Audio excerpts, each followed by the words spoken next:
Thanks for watching the Council in Brief. I'm Susan Kennedy. We're here with the news of the Montgomery County Council for this first week in December. And we begin this week with the election of a new council president and vice president. The gavel has been passed to Nancy Navarro as president, and Craig Rice has been elected the council's next vice president. The idea is that we have to preserve all of what makes us great, but understanding that we are all connected. And so when we, talk about, for example, the education budget, it's not just what happens in that classroom, but it's also what happens outside that school building. When we talk about transportation or housing, it's not just to make sure that single-family homes are available, but hey, we have an aging demographic as well. And so all these things are interconnected, but we have to make sure that we're intentional in terms of maintaining this diverse economy, diverse workforce, as well as diverse funding sources as we look at our priorities coming up in our next budget.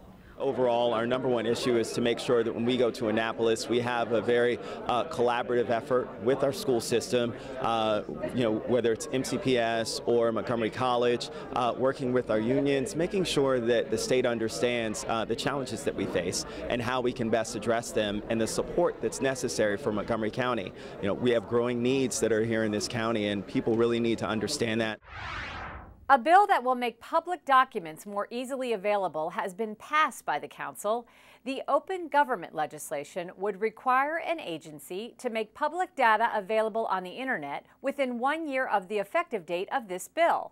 Councilmember Hans Riemer has led the charge on this effort. He gave us more details on this effort to increase government transparency.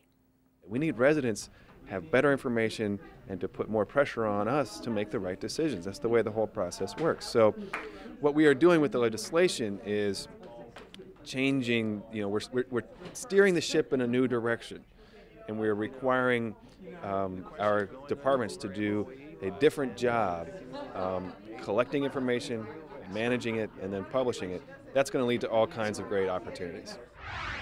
Council members are sponsoring a resolution that encourages the Maryland General Assembly to provide resources to establish multidisciplinary teams to address bullying. The idea is to give these teams the help they need to bolster bullying prevention efforts, support to victims, and guidance and remediation to the perpetrators. There's cyberbullying, there's bullying in the classroom, there's all kinds of bullying going on in schools and outside of schools. I mean, adults are being bullied online. So bullying in our community is a huge issue, and we're taking steps now and partnering with other elected officials and other jurisdictions. It's actually very gratifying that we're all on the same page.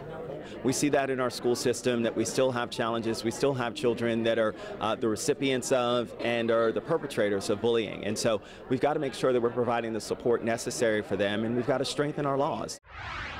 Members of the Council's Education and Health and Human Services Committees have been updated on the status of child care subsidies. Money was added to this year's budget to help working parents without quality child care options. Last year we had almost 1,100 families on a wait list to receive the subsidies, so I was able to work with the county executive to put money back in the budget, and we obliterated our wait list, but that doesn't mean that the problem doesn't still exist. So yesterday I found out that through the work of Kate Garvey at DHHS, we're making the subsidies locally bigger so that they go a lot further. And I was so proud of that, because a lot of moms and dads have to make a decision on going back to work or staying at home, and sometimes the economics of it doesn't work. Well, that does it for this edition of the Council in Brief. I'm Susan Kennedy. Thanks for watching.